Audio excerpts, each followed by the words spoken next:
Hé, viens ici une seconde. Je veux te montrer quelque chose de vraiment cool, quelque chose que tu n'as probablement jamais vu auparavant. Ceci, la TortueBox est un système multicolore open source à faire soi-même pour les imprimantes Clipper. Mais celui-ci prétend être plus facile à utiliser, plus facile à construire et beaucoup plus fiable que d'autres systèmes similaires que vous avez peut-être vus dans le passé. Donc dans cette vidéo, je vais partager mes expériences des dernières semaines de construction et d'utilisation. Ce qui s'est bien passé, où je suis resté coincé, si et comment j'ai pu surmonter certains des obstacles, tout cela dans l'espoir de répondre à la question. Est-ce enfin un système multicolore open source à faire soi-même et utilisable que tout le monde peut et devrait réellement construire pour lui-même? Allons-y. D'abord, un peu de contexte sur la TortueBoîte. Le kit que j'utilise dans cette vidéo a été fourni gratuitement par LDO Motors, mais aucun argent n'a été échangé. Et ce n'est en aucun cas destiné à être une critique. Le design lui-même est un projet open source, et donc c'est un effort communautaire avec de nombreux contributeurs différents, mais le principal gars derrière, autant que je le comprenne, c'est Armored Turtle, ou Robert Klotz. Je n'ai probablement pas besoin d'expliquer le nom, je veux dire, regardez-le, mais je vais expliquer un peu l'idée et la philosophie derrière. Essentiellement, l'objectif du projet est de créer un système multiplexeur fiable, facile à utiliser et à faire soi-même pour les vorons ou toute autre machine à clipper. Plus à ce sujet plus tard. Mais alors que l'autre système multicolore que j'ai précédemment construit sur la chaîne, le Enraged Rabbit Karat Feeder ou Enraged Rabbit Karat Feeder et le Trad Rack, qui lui est similaire, visent tous deux à réaliser cela de la même manière que l'unité Multi-Material Upgrade de Prusa avec des servos, des sélecteurs, des portes, des tampons et des capteurs de filaments, la Box Turtle est très opposée à cette méthode. Regardez juste la première page de leur manuel. Peut-on y voir des coups de feu tirés? La Box Turtle suit plutôt la voie du Bambu Lab AMS classique, et non de l'AMS Lite. Il échange des roulements linéaires et un sélecteur de servos pour des voies individuelles pour chaque bobine, chacune avec ses propres moteurs pas à pas, rouleaux et rembobineurs. Cela signifie qu'au lieu d'un moteur réutilisé pour alimenter chacun des filaments, vous avez un moteur dédié pour chaque bobine. Cela signifie également qu'au lieu d'un énorme tampon qui prend beaucoup d'espace, vous avez ces rouleaux qui rembobinent joliment le filament sur le rouleau. D'une part, tout cela devrait signifier que ce sera beaucoup plus fiable, plus compact et plus facile à charger. Mais d'un autre côté, cela signifie que ce système n'est nulle part aussi abordable que les autres et que l'expansion du système à, disons, 12 couleurs comme l'Enraged Rabbit Karat Feeder est également beaucoup plus coûteuse et une entreprise beaucoup plus compliquée que simplement étendre les rails et ajouter quelques portes supplémentaires. Comme avec le Bambu Lab AMS, vous devez essentiellement ajouter une unité de tortue de boîte supplémentaire entière si vous voulez aller au-delà de simplement 4 couleurs. Mais contrairement au Bambu Lab AMS, parce que c'est open source, vous pouvez le modifier et le mettre à niveau à l'avenir si, disons, vous voulez ajouter votre propre boîtier ou un séchoir à filament. De plus, comme la plupart de ces types de systèmes, il est fortement recommandé de mettre à niveau simultanément votre tête d'outil pour inclure un coupe-filament et 2 capteurs de filament directement dans la tête d'outil si vous ne l'avez pas déjà fait. Oui, il est possible de faire ce qu'on appelle l'accordage de pointe et de renoncer à ces améliorations si, disons, vous installez la Box Turtle sur une imprimante non Voron, comme une Elegoo ou une Sovol, et que vous ne voulez pas bricoler avec la tête d'outil, mais vous vous épargnerez beaucoup de maux de tête et améliorerez grandement votre fiabilité si vous coupez simplement les pointes fondues au lieu d'essayer de les régler. Mais ne nous précipitons pas car avant de régler votre Box Turtle, vous allez devoir la construire. Alors parlons de l'expérience de construction. La construction globale a probablement pris environ 10 à 15 heures, sans compter le temps que j'ai passé à refaire certaines choses que j'avais mal faites parce que je diffusais en direct au lieu de lire les instructions. Maintenant, je vais probablement dire cela plusieurs fois tout au long de cette vidéo, mais c'est un projet, pas un produit. Et je soupçonne que l'un des principaux attraits de ceci va être le fait que c'est un projet vraiment amusant. Et en tant que tel, il vaut la peine de mentionner que c'est un projet assez agréable.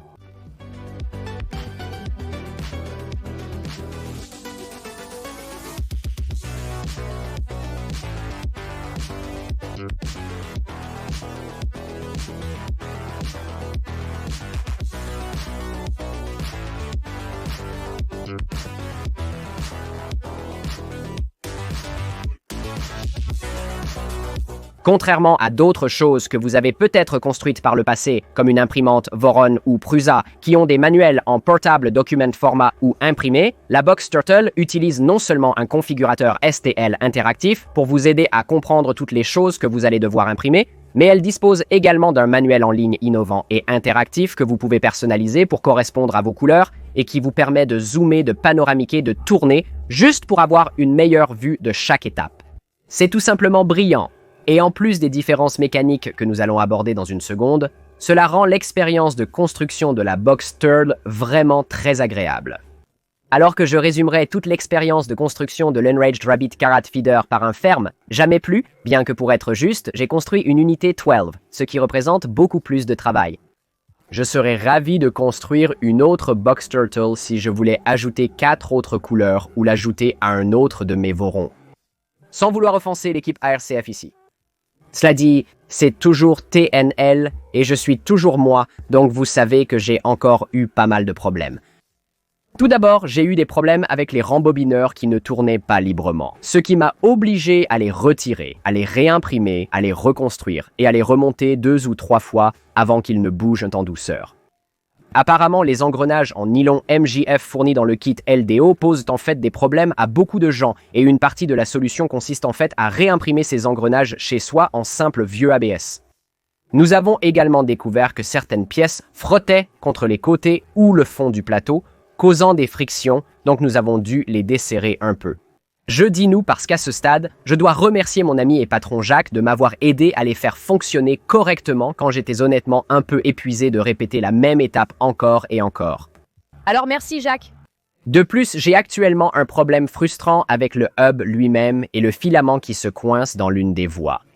J'ai effectivement essayé de le percer pour améliorer un peu le dégagement à la sortie et j'ai réorganisé les tubes de Bowden, et pourtant, parfois le filament se coince à la sortie.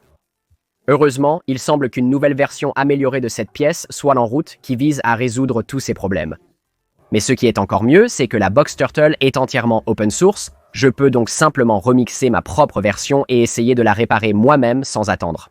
Si vous ne voyez pas autant d'échantillons d'impression que prévu dans cette vidéo, c'est que le Jonathan du futur est en train de résoudre ce problème en ce moment.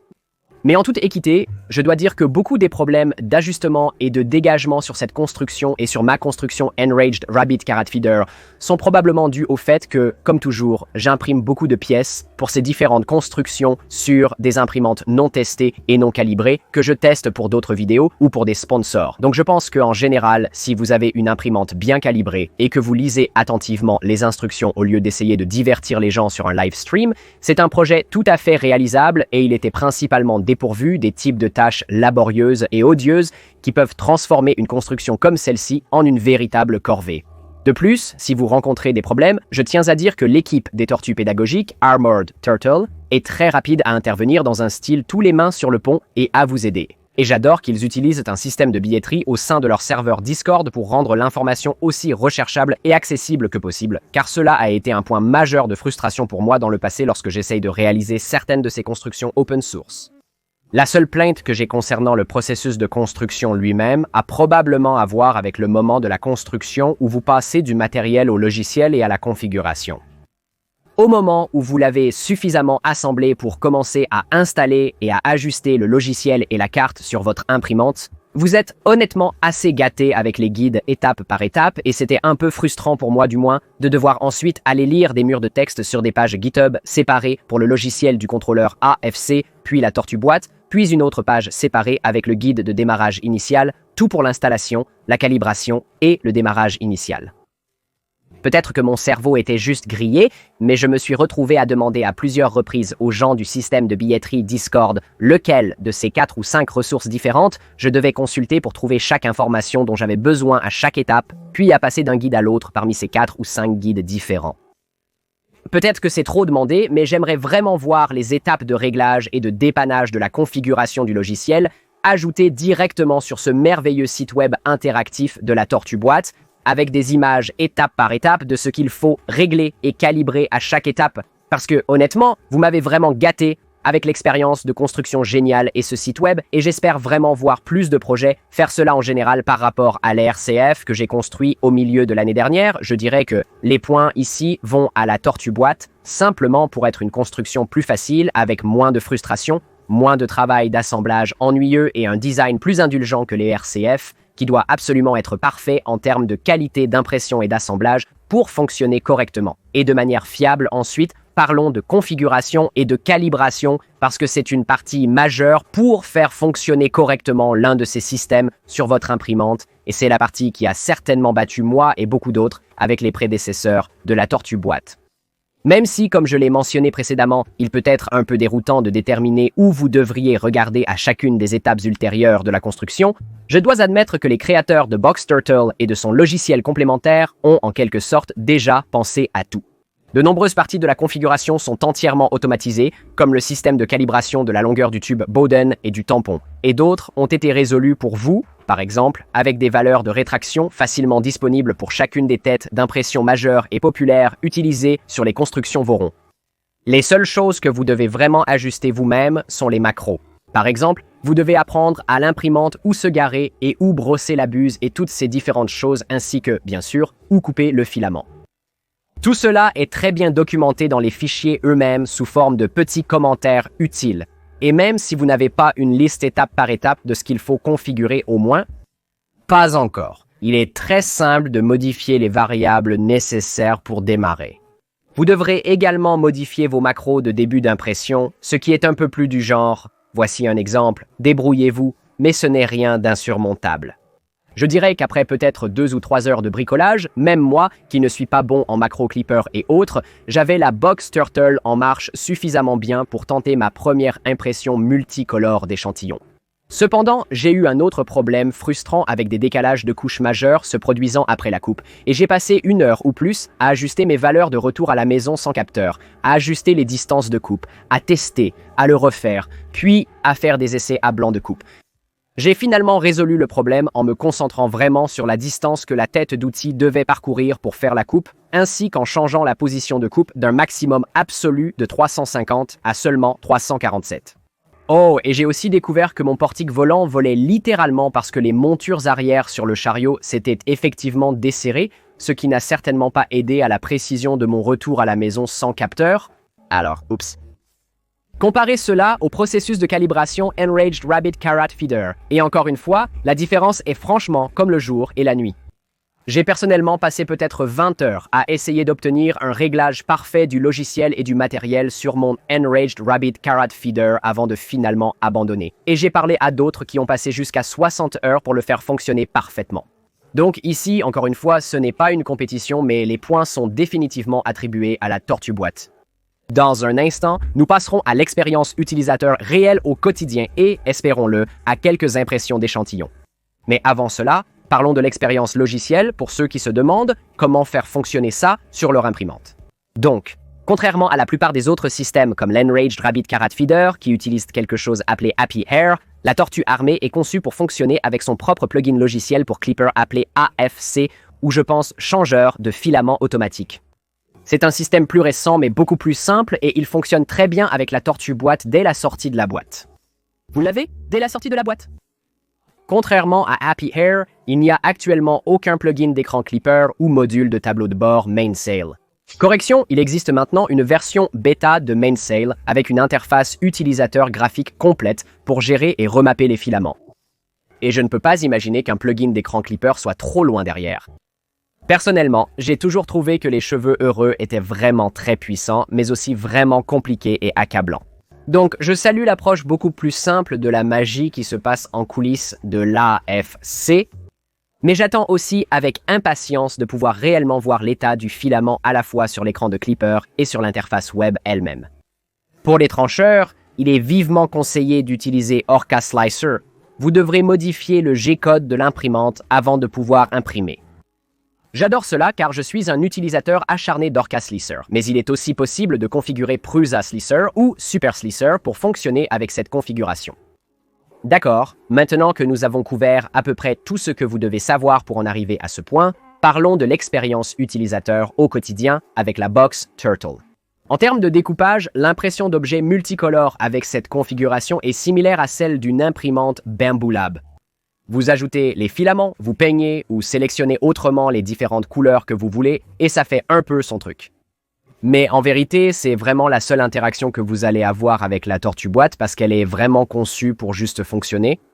Charger le filament est vraiment très facile, beaucoup plus facile que sur d'autres systèmes qui vous obligent à enrouler le filament autour d'un tampon. Le système commence à tirer le filament dès qu'il est inséré.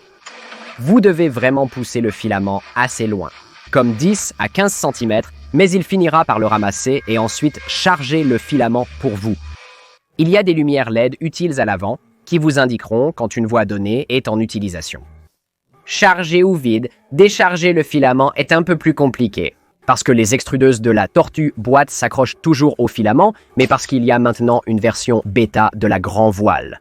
Comme je l'ai dit auparavant, c'est au moins un peu plus facile, bien que j'espère qu'il y aura bientôt aussi un module d'écran de coupe-papier. Quand les choses tournent mal, la tortue boîte rend les réparations assez faciles car tout le bas de l'unité est ouvert et très spacieux. Ce n'est pas aussi bien que de pouvoir le faire depuis le haut, comme dans le nouveau Bambu Lab AMS2 Pro, mais il est certainement facile de décharger et de déboucher. Vous pouvez facilement y accéder, soulever l'objet, retirer les tubes de Bowden, déboucher le filament et simplement continuer votre chemin joyeusement. Mais maintenant, je vais essayer de résoudre ce problème de hub et ensuite, nous espérons passer à Jonathan du futur pour voir s'il a résolu ce problème afin que nous puissions espérer voir quelques impressions finies. Plusieurs jours plus tard. D'accord, fille-la-femme, je suis de retour avec une mise à jour et j'ai peur que ce ne soit pas la mise à jour que nous espérions tous. Laissez-moi vous dire, ça a été un voyage. Ce problème de blocage dans la voie 4 m'a vraiment mis à rude épreuve pendant quelques jours et j'ai fini par essayer, je pense, comme 5 différents prototypes de conception pour ce hub central, puis j'ai changé l'angle du moteur, j'ai changé le champ freinage, des tubes, polytétrafluoroéthylène, beaucoup de choses différentes. Au final, ce qui a finalement fonctionné, c'est que j'ai réalisé que j'avais un tube polytétrafluoroéthylène de 3 mm de diamètre interne dans la voie 4, qui n'aurait peut-être pas centré correctement le filament. Oups. B. J'ai essayé un nouveau design pour le moyeu de Rolf dans le groupe Discord Armored Turtle, et sans j'ai essayé d'imprimer le moyeu à partir d'un composite spécial ultra faible friction PETG plus Teflon que Fiberlogy m'a envoyé pour essayer. Quoi qu'il en soit, les changements de filament fonctionnent maintenant très bien, bien sûr. Maintenant que j'ai écrit et enregistré cela, la voie 1 semble me donner soudainement quelques problèmes également.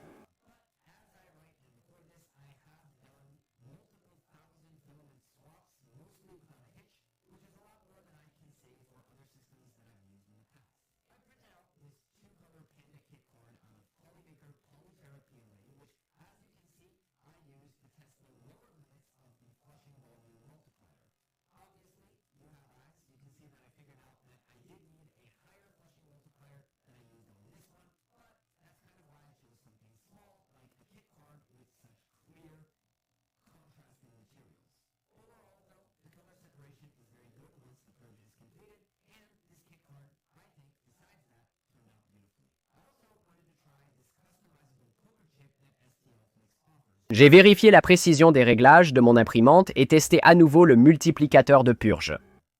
Vous pouvez voir que j'ai réussi à rapprocher un peu la purge, mais ce n'est toujours pas assez conservateur. Et cela n'aurait définitivement pas dû être imprimé avec une buse de 0,6 mm, mais malgré tout, la séparation des couleurs était bonne, les commutateurs fonctionnaient bien, c'était un progrès certain. Mais ici, je tiens à dire que bien que la qualité de certaines des demi-impressions que je vous montre maintenant à l'écran soit assez phénoménale, plus j'y pense, plus je trouve que c'est un peu ridicule d'évaluer la qualité d'impression sur un système comme celui-ci. Comme c'est un système open source qui utilise mes propres profils personnalisés existants dans Orca Slicer. Et je peux ajuster chaque paramètre à la fois de la découpe et des macros qui effectuent les commutations. Je peux ajuster des choses comme la quantité de filaments qui se rétractent avant d'être coupés, la quantité de filaments que je veux gaspiller, s'il tombe dans un plateau sur le côté du lit ou s'il fait de petites boules qu'il éjecte. Je peux régler s'il purge dans un objet de purge utile ou s'il imprime une tour de purge. Donc finalement, tant la qualité d'impression que la plupart de la fiabilité, en dehors du matériel réel, dépendent de moi et de la précision de mon imprimante, de mes profils et de mes macros. Comparez cela à un système plus fermé comme l'Anycubic Cobra S que j'utilise pour imprimer cette lampe de nuit Moonman, également de STL Flix. Le résultat est très beau, mais on peut voir que les profils fournis n'étaient pas exactement parfaits, surtout pour les filaments de soie. Depuis, j'ai débridé cette imprimante pour faire fonctionner Mainsail et j'ai créé mes propres profils améliorés que j'ai partagés avec mes mécènes sur mon Patreon, mais tout cela est à côté de la question. Je suppose que ce que je veux vraiment souligner, c'est que la beauté d'un système open source est que vous n'êtes pas dépendant de quelqu'un d'autre qui propose de nouveaux profils ou des améliorations de macros plus fiables si vous rencontrez des problèmes avec votre configuration particulière, comme c'est le cas pour moi. Eh bien, malheureusement, aussi bien que je veuille maintenir l'élan de la vidéo de la semaine dernière où, vous savez, j'ai réellement terminé quelques projets pour une fois, j'ai rencontré beaucoup d'obstacles et de difficultés. Tout d'abord, j'ai eu échec d'impression après échec d'impression après échec d'impression. Il y avait un problème de chargement de la voie 4 mentionné auparavant. Une fois résolu, le matériel de la tortue boîte fonctionnait parfaitement, comme visible derrière moi. Puis, mon imprimante a commencé à faire des siennes et à perdre la connexion avec le microcontrôleur probablement à cause du trop grand nombre de périphériques USB connectés simultanément.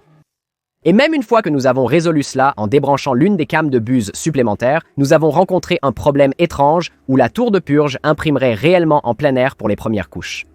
Malgré les tentatives de sauver ces impressions avec de la colle chaude, l'impression entrerait en collision avec la tour de purge, créant un énorme désordre et provoquant l'échec de l'impression.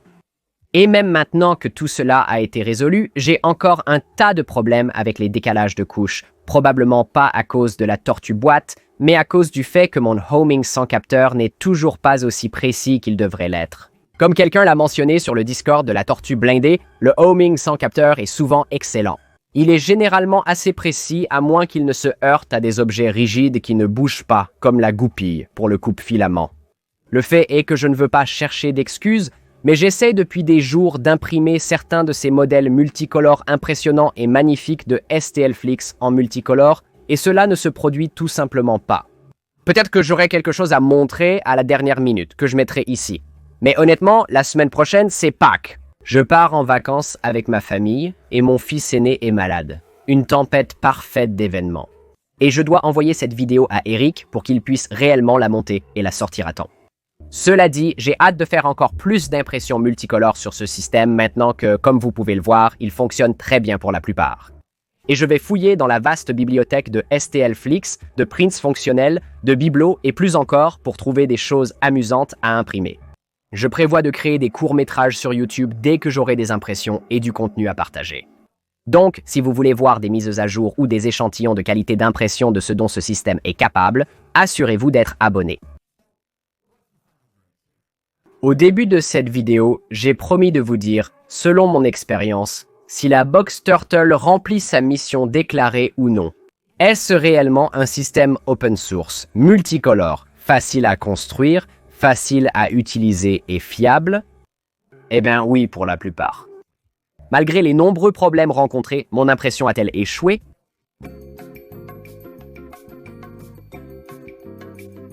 Et je suis toujours en train de résoudre certains des vieux problèmes et des nouveaux qui se présentent. Avec l'équipe incroyablement utile de la Tortue blindée, je pense qu'il est important de se rappeler quelque chose. Premièrement, je suis un adopteur précoce et l'équipe a été incroyablement réactive pour créer des solutions à chacun des problèmes que j'ai rencontrés au fur et à mesure. Donc, comme tant de projets que j'entreprends sur cette chaîne, j'ai dû marcher pour que vous tous puissiez finalement courir. Deuxièmement, avec littéralement quelques milliers d'échanges réussis à son actif, ce système fonctionne déjà beaucoup plus fiablement que tous les autres systèmes que j'ai construits par le passé. Et on pourrait même dire plus fiablement que certains des systèmes commerciaux que j'ai utilisés dès leur sortie. Et troisièmement, je suis moi. Je suis notoire pour ne pas lire les instructions, mettre le mauvais diamètre de tube Bowden là où il ne devrait pas aller, passer à côté de l'étape où je calibre réellement mon homing sans capteur, négliger de remarquer que mon portique n'est littéralement connecté à rien et créer généralement d'énormes maux de tête et problèmes pour moi-même. Alors, est-ce que je crois que la majorité d'entre vous qui regardez cela serait capable de construire ce système en un temps raisonnable et de le faire fonctionner en utilisant les ressources disponibles à la disposition de la personne moyenne? Oui. Est-ce que je crois que la plupart des problèmes que j'ai rencontrés, tant logiciels que matériels, seront résolus d'ici l'envoi des précommandes aux utilisateurs finaux? Absolument. Puis-je en dire autant des systèmes que j'ai construits auparavant? En toute honnêteté, non. Et dans le cas de l'Enraged Rabbit Carrot Feeder, je me souviens que les créateurs étaient d'accord avec moi sur ce point. Cependant, je ne pense pas que le système Box Turtle soit pour tout le monde qui possède une imprimante Voron ou Klipper. Et c'est principalement parce que toute cette facilité d'utilisation, fiabilité et commodité qui créent un système si robuste ont un coût, littéralement. Alors qu'un Enraged Rabbit Carrot Feeder à 12 couleurs vous coûtera quelque chose comme 179 $ et 99 cents plus le coût du filament. Un kit de tortue à 4 couleurs avec tous les moteurs pas à pas supplémentaires, capteurs, etc. vous coûtera de 299 à 315. Et cela n'inclut pas au moins 1 kg de filament, ou les 205 $ supplémentaires que vous allez devoir dépenser si vous voulez l'enclore et y installer un séchoir à filament également. Donc oui, ça devient assez cher assez rapidement.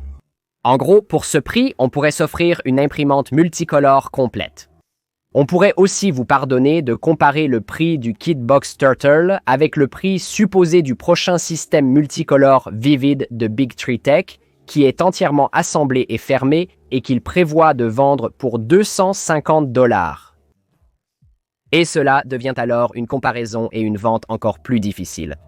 Évidemment, je ne peux pas vraiment comparer ce système à celui-ci en termes de fiabilité, de qualité ou de facilité d'utilisation, puisque le Vivid est encore très largement en phase de prototype, mais connaissant Big Tree Tech, je suis sûr que ce sera un produit de haute qualité et fiable, finalement, quand ils l'auront terminé.